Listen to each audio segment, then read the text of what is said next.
Hello and welcome back to the Just As We Are podcast. I'm your host, Katrina Lelly, and I think this episode is very timely indeed for you guys. I got to sit down with Ayala, who is a mentor and advocate for women, wives, and moms. You guys, we had such a great conversation around what she does in her business. She's been married to the love of her life for 20 years and a mom to 3 amazing teens. She's started and sold many successful businesses with her husband, including their first company, which was featured in Inc. magazine's fastest growing companies in America in 2009. She and her husband later sold that company at an 8-figure valuation. Holy cow, you guys. I so love and admire this woman. They now are real estate investors providing affordable housing in 13 states and own construction and property management companies. Kara believes that women can be successful while at the same time having amazing marriages and incredible children. She loves to share her lessons as a wife, mom, and business owner. Kara's passion is to help others see that creating multiple streams of income provides more freedom to invest in what matters, the people in your life. And I say this episode is so timely because of that very reason, because of the state of the world today. And what is going on. Things are being closed down and shut down for weeks at a time because of the coronavirus that is going around. And she shared her story with us. She talked about the importance of investing in yourself, even amidst this time. Like, some people think it's time to pull back, and it's really not. Now is the time to really be open to and really looking at more opportunities, and those who already run online businesses to absolutely share those gifts with your friends and your family and your communities, because we are in a time of need. And so it's absolutely time to show up, shine brighter, and not to pull back. We talk a little bit about being emotionally intelligent as an entrepreneur because it is a roller coaster of a life. And she shed some light on that and what that's like, and where does that emotional intelligence come from. I loved our conversation today. She just got real with us, what it's like as a business owner, and shared some of her insight. And I'm really looking forward to the course that she's starting and presenting to women to get more knowledgeable in their own financial areas of their life. You guys, it's a really good episode. Get your pen and paper out, tune in, get present, and cannot wait for you to hear. Sisters, I am so excited to announce to you that I have officially opened my one-on-one coaching business as now a certified Mommy Millionaire life and transformation strategist. I've opened up my coaching business where you get to work with me directly to heal and transform your life. Do you have a knowing in your soul that you have more to you? Do you have this knowing and you're just not sure how to access it? Are you miserable because of it? Do you feel like you're just mom and you know that there's more than being just mom? Are you feeling stuck in your life and you know that you were created to be, have, and do more than what was already going on? Listen, I totally get you, sister. I've been there, and it was one of the most crushing places to sit in. You're feeling stuck, like you will never get where you want to be. You've been spinning your wheels in the dirt and are not getting there. I was there too until I hired myself a coach. And that's what I'm here for. I'm here to help you move from that place into a place where you know and have a deep-seated vision where you want to go and how you're going to get there. I'm here to help you to find more purpose and joy and laughter in your life. I'm here to help you move from that place into a place of creative thinking, taking actions towards your goals on a daily basis. And I'm here to help you understand that there's nothing wrong with you, to understand the blocks that are truly holding you back and how to break free from them. I know that my purpose is to help women just like you become free and so radically in love with your life that everything you desire becomes a reality for you. So, how can you work with me? I am offering one-on-one coaching sessions for an amazing deal right now with my beta group. You get 5 sessions for $200, and this is going to the first 10 people who sign up with me. After that, this pricing is going to go away and it will not be available ever again. So if you want to work directly with me, shoot me an email at katrinalelly@gmail.com, or you can always find me on Instagram or Facebook and send me a direct message that way. I would love to get on a call with you and talk about whether or not this would be a good fit and how we can transform your life and get you moving forward and out of that place where you feel miserable, like you have no purpose and that you're just stuck. So reach out to me because these 10 spots are gonna fill up fast.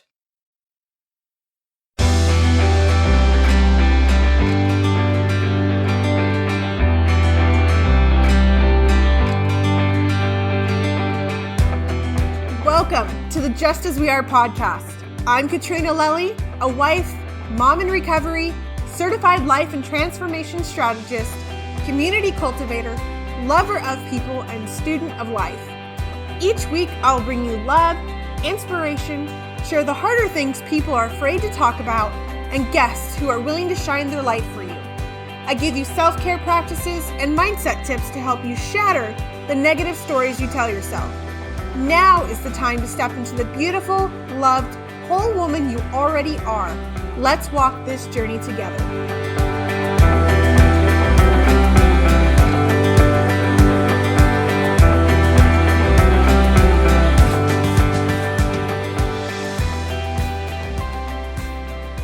Hi, Kara. Welcome to the Just As We Are podcast. I'm excited about today and to be having this conversation with you. And I remember meeting you when we were at Mommy Millionaire Live in Arizona and having lunch. And you were just one of the sweetest people ever. And you had just this lightness about you. And so I was so excited when we connected afterwards and you agreed to come on the podcast because I knew you were somebody that I really wanted to talk to.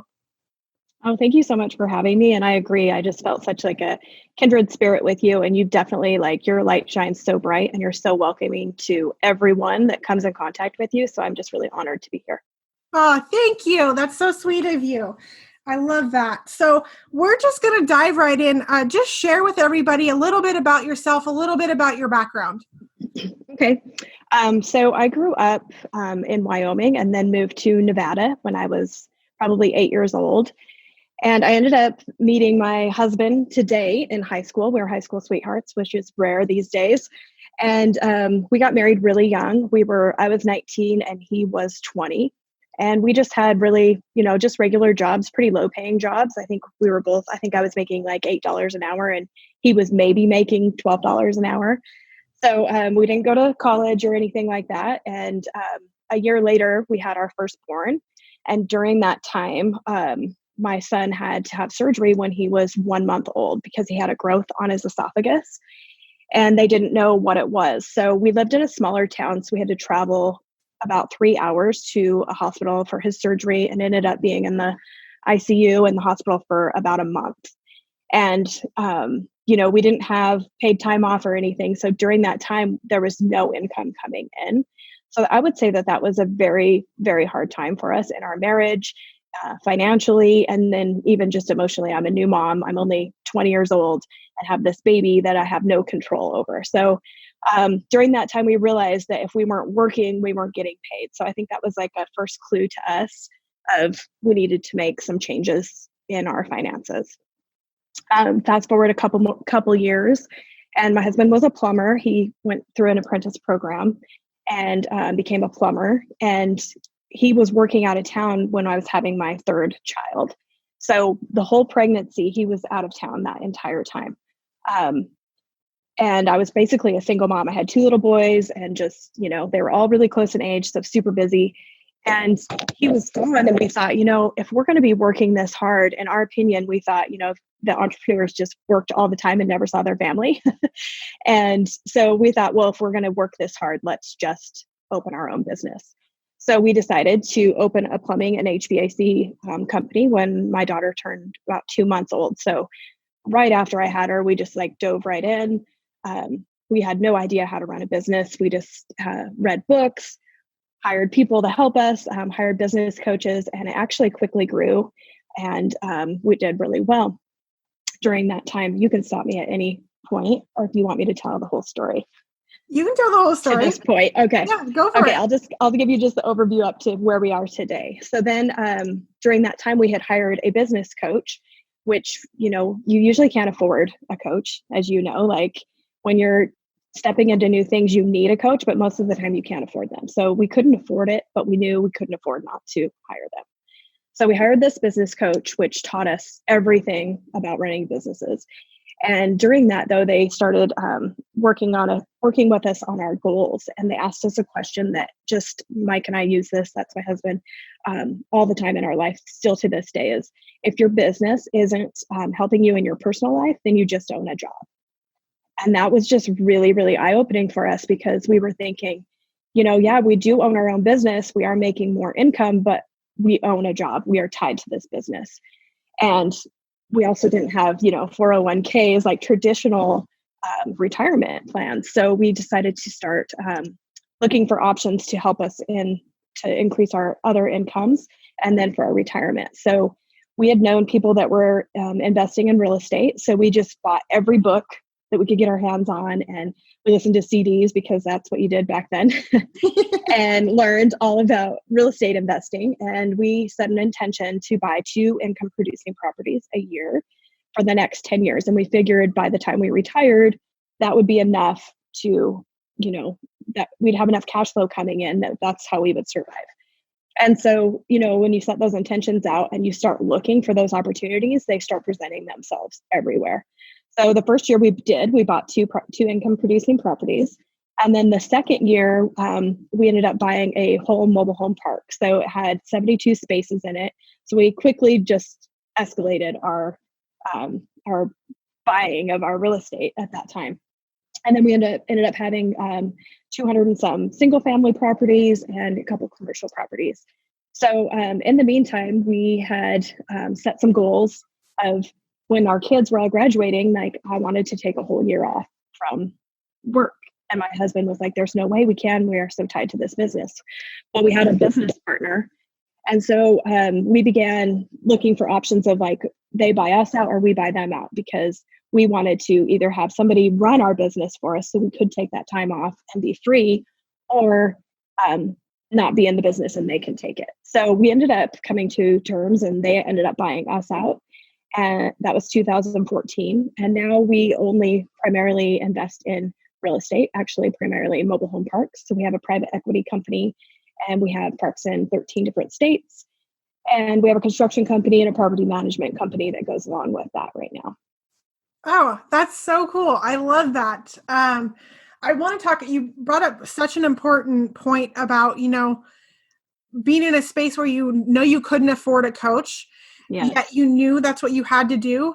I know that I have been in that position before more than once. And I also saw the value in it and the importance in it. Can you expand a little bit more on that? Like, what was it like, being in that spot? Like, that in order to go to the next level, you need this support and you need this help. And so like, how do you brainstorm? How do you come up with, unlock your mind to see the possibilities and to find the funds to actually do it? Like, expand more on that. Well, I think like the biggest thing for us is we didn't know what we didn't know at that point. Like sometimes you know what you know, and then, or you do know what you know, and then you don't know what you don't know. But then there's things you just don't even know. So you have to hire that coach and that person that's going to take you to the next level. And I think we just knew that with the knowledge that we had to step out on that water. And I think sometimes we're waiting for an increase of something to come in so that we could do that, kind of like, the Bible verse that says, give and then you shall receive. It's not like receive and then you give. Like you have to step out and put yourself out there in order for that to come. And it actually was really scary at that time, to be honest. Like we really didn't have the funds. They were letting us like make payments. But as we began implementing what they were telling us, the funds began to come in. So, we were really risking it and kind of putting it out there, putting it on credit cards and letting them take payments, which were probably at a higher interest rate. I don't even remember what that was at this time because it was so long ago, but it just was something we knew we had to do. Yeah, no, I love that so much because I am a believer in doing that. And I was at that point too at one time, like, why put money out? I don't have it, and going into all the reasons not to, when oftentimes those reasons are the exact reasons to do it, to step out and put that out there. It is a scary place to be, especially if you don't have the funds. Like, that is a scary place to be. But the Bible verse you shared also made me think of that be, do, have. Yeah. That coming from be, do, have, which I absolutely love. So I just think that's so important. Yeah. And it can be scary. Like, it is like just stepping out on that water and being like, I hope I don't sink, or stepping off that cliff and being like, I hope I'm going to fly. But I think, doing your research for the coach that you're going to hire, and that they have what you need and the resources that they need, and they have the track record. There are a lot of coaches out there that might not be the best option, but as long as you do your research and your due diligence on that coach, I think it's the best investment that you can make. Yeah. Well, and then the next question that came up to me is, what would you say now? Because there are so many resources available to people online, and you can YouTube almost anything, Google almost anything. So why invest in yourself in that way now, when you could probably find it for free online, right? Yeah, and that is very true. And there is so much resources. We could probably go so far with just the free resources out there. But the bottom line is most people will not do what the YouTube thing, unless you're a super driven person, which most people need that accountability of somebody holding their hand and taking them through the steps. Because even if you watch a YouTube video or you read the book and you start going through it, you're still going to need somebody to bounce the idea off. And sometimes things don't go just as planned. So somebody with experience can say, hey, sometimes this doesn't work out. This is what you do in this case, or this has happened to me. Like, they share their mistakes with you that they've made, which is so valuable, because sometimes we think, just because it's ABC, sometimes it's ACDB. Like, you don't know the order. Sometimes it's different. And when you have a mentor or a coach, they can guide you through that, and you can actually utilize their mistakes without having to make them yourself. Yeah, I love that. I talked about this the other day on a live I did in promoting my own coaching program. And it's like, there's also, we show up differently when we have some skin in the game. When we make that investment, we're more willing to show up than reading all the books. And how many times have you read a book and you're like, oh, this is really great, I could probably follow these, put it on the shelf, and not do anything about it, right? Oh my gosh, so many times, more times than I could probably count, unfortunately. It's just human nature. It is. Have you always had this kind of work ethic in you, this drive in you that has gotten you to where you are today? That's a really good question. I think because we started so young, I don't know. I mean, I always had jobs in high school and stuff, so I don't know if that was just in me, or if we just took advantage of opportunity and then it became instilled in me. I mean, I've always been a hard worker, but I don't necessarily think you have to just be a hard worker to be successful. So, and I think my husband actually helped me a lot in as far as like my money mindset and that kind of direction, because I had such a like a limiting belief of I needed to save everything and kind of a hoarding mentality. So I think I've grown a ton since I was younger, obviously, and I probably had some skills inside of me and drive in me, but definitely has progressed over the years. Yeah. What was it like for you growing up? Were your parents hard workers? Did you see that in them, or what was that like?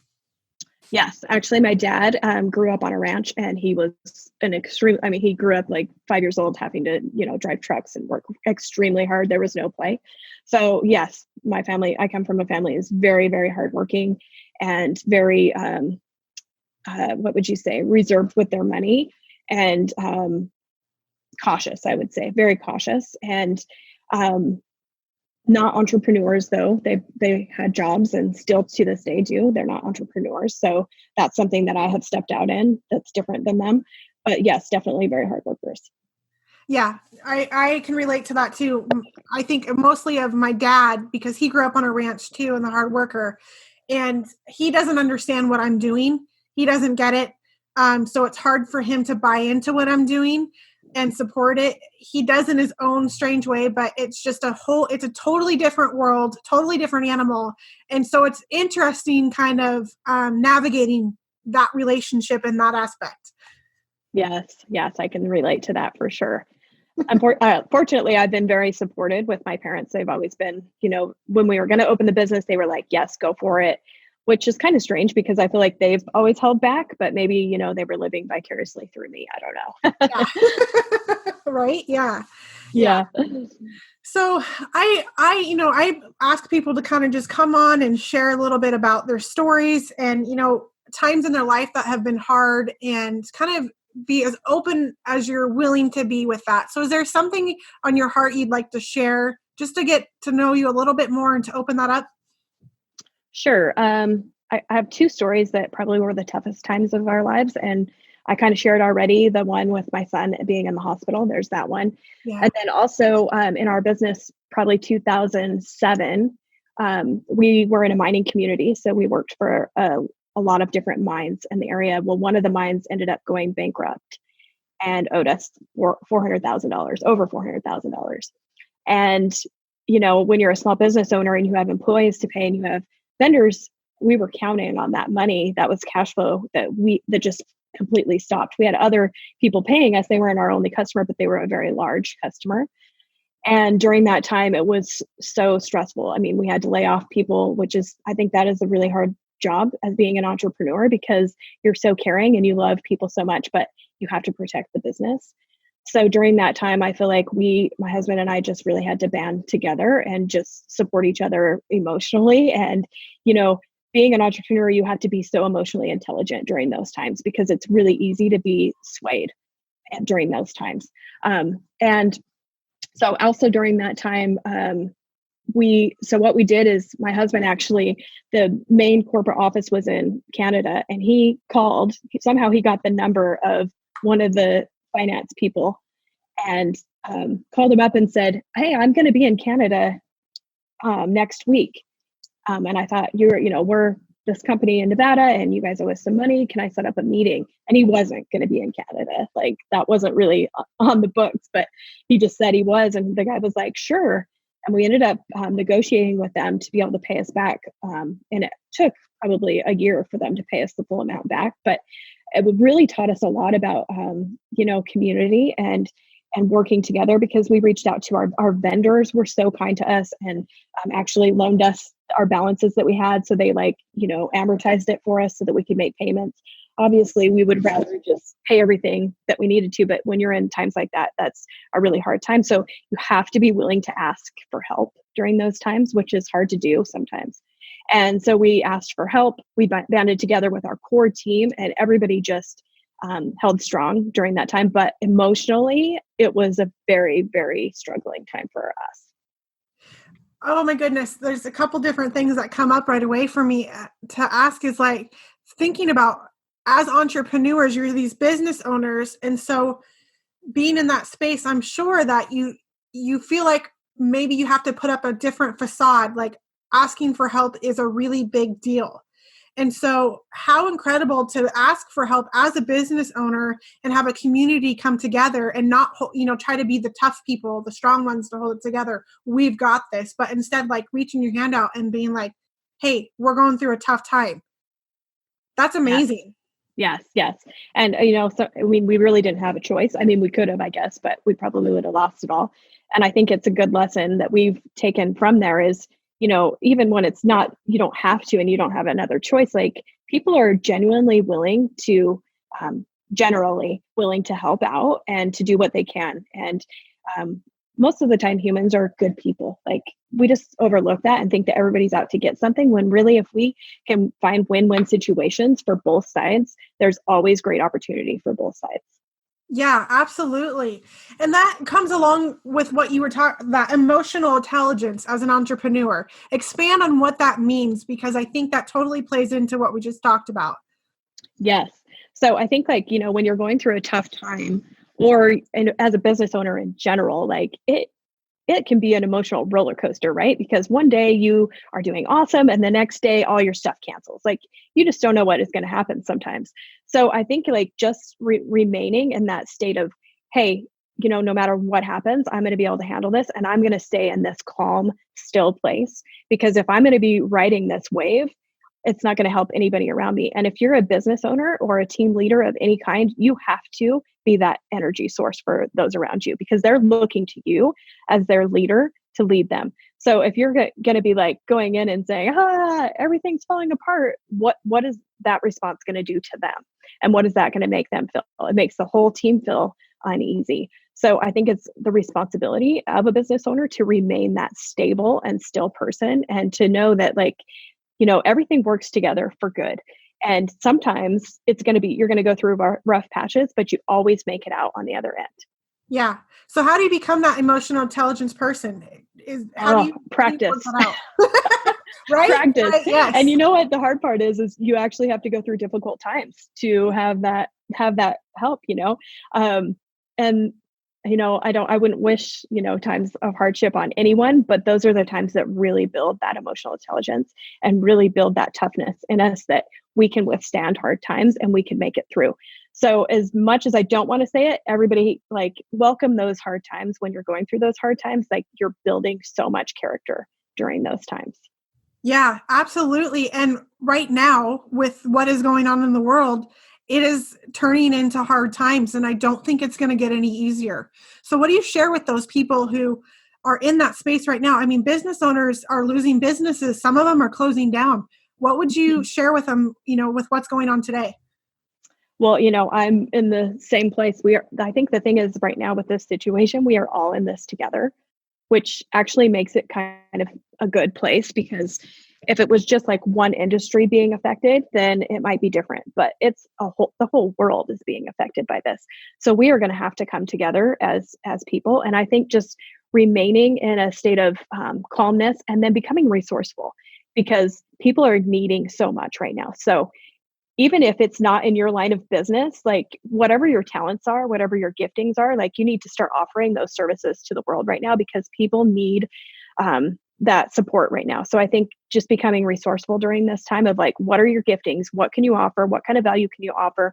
Because regardless, people they still need housing. They still need food. They still need to make money to pay for those things. So there's going to be lots of opportunities in this hardship time, but we're just going to have to look for those opportunities. Yeah, because I think, and I've seen it already, there are some people right now who think they need to pull back on offering their services right now, online businesses thinking they need to pull back. Oh, now is not the time. No, it absolutely is. And then also looking at how else can you serve? Yes, I agree. Because, the world, there's so much people, like you said, that are losing their jobs and businesses having to go out of business. But that doesn't mean that the world stops. Regardless, it's still moving. Even if we're locked in our houses or whatever ends up happening, we still need food. Like I said, we still need water. So, back in the day, they would barter and trade for things. So it's still, and we need to be building. During this time, we should be investing in ourselves more than ever. Whatever those dreams are that you've been wanting to do, whatever those things you've been wanting to step out in, I think we think that, I think now today more than ever, we realize that there is no safe job, right? There's, I think people think because they have a secure job, that it's safe. There's no safe job. There's nothing that's safe out there. So you might as well take the risk now and invest in yourself and do the things that you've been wanting to do. Yeah. Oh, I love that. You gave me chills. I love that. So tell me, how does Kara take care of herself? What are some of your favorite things to do to keep you in alignment and to keep you grounded? Oh, I love that. So I do have a morning routine that cannot be interrupted or my day is just gone. I immediately drink water first thing in the morning just to rehydrate my body. And then I always spend time reading some kind of, usually I like a spiritual kind of a book in the morning or the Bible, just to lift up my spirits and to build up my inner spirit. And then I spend time meditating.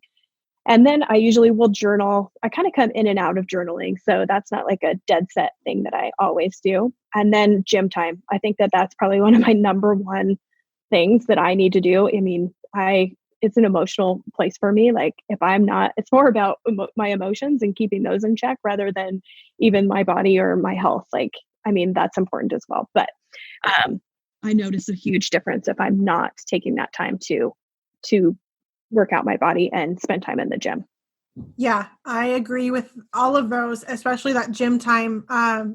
When I am not doing that, ooh, we can tell. The whole house can tell. I know. My husband will even say, my husband will even say, hey, you haven't been working out. And he barely even works out, but he can tell in my emotions, hey, go blow off some steam. You got to go work out.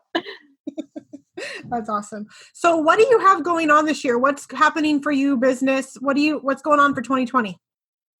Good question. So, as I said, we have a private equity company, but I am actually no longer in the day to day of that business. My husband and I are working on some programs for people. His brand is Investing for Freedom. And we're just working on programs for people to help them to start making their money work for them rather than them just trading their time for money. So I think our focus should be not just on increasing our income, but in building our net worth, because that's really what matters. Like you can increase your income all you want, but it could be taken away like that. But if you're increasing your net worth and build and buying like real assets, then you can always liquidate that if you need to. So I think that's our next year. It's going to be building on all of that. And I have a desire to help women understand finances and financial education and changing their money mindset, because I can't tell you how many women that I know that are friends and just people that I've known where their husbands, later on in age, leave them and they've spent their whole life just being a mom, which I am like, being a mom is my greatest joy and the greatest gift I've ever done. But it cannot be your only gift, because those kids grow up and they move out. So you have to understand how finances work and not just leave it up to your husband. And then also, what if he dies? Like you need to understand how money works, even if you're not working outside of the home or have an entrepreneurial drive in you, you need to understand how money works. Oh, I love that so much. I'm one of those people who could be definitely way more educated than I am. So I love that you shared that and that you're doing that for women and moms. And I think about friends of mine who are moms, stay-at-home moms, and they're like, I know that I'm more than mom. And it's like, yes, you are so much more than just mom. There's so many different things available to you. And they're just not, some of them aren't ready to step into it yet. But I love that you shared that. Yeah. Yeah. I love And that. like I said, being a mom, I think is probably the greatest thing you could ever do, because you're literally building humans. Like they are going to go rock the world. So it is the best thing you can do, but you need other things in your life as well. Yeah, absolutely. Totally. So what are you working on personally growing for you that's going to help you step into that version to make 2020 the best for you? Okay, so I am actually a part of 2 masterminds this year. I've went all in on investing in myself. So I'm a part of Kayla Craft's mastermind. And then I'm also a part of Chris Harder's elite mastermind. I did that one with my husband. So they're both very business minded, but different, because Kayla's is all women, which I love that that bonding that happens with women, and they're all so supportive. I don't think I've ever been a part of a group where I've felt so supported by women, and every single one of them in the group. So that's been really fun. And then doing the one with my husband has been fun as well, because we're both learning and growing together in Chris's. And same thing. There's a great community there as well. That's awesome. I love both those. I have on my board to be a part of both Chris and Lori's. Fingers crossed they continue their fast foundations. I want to get into that one. And then Yes. Kayla's absolutely, she's on my list, and working with her is amazing. So share a little bit more. What is a mastermind? What does it do for people who don't know?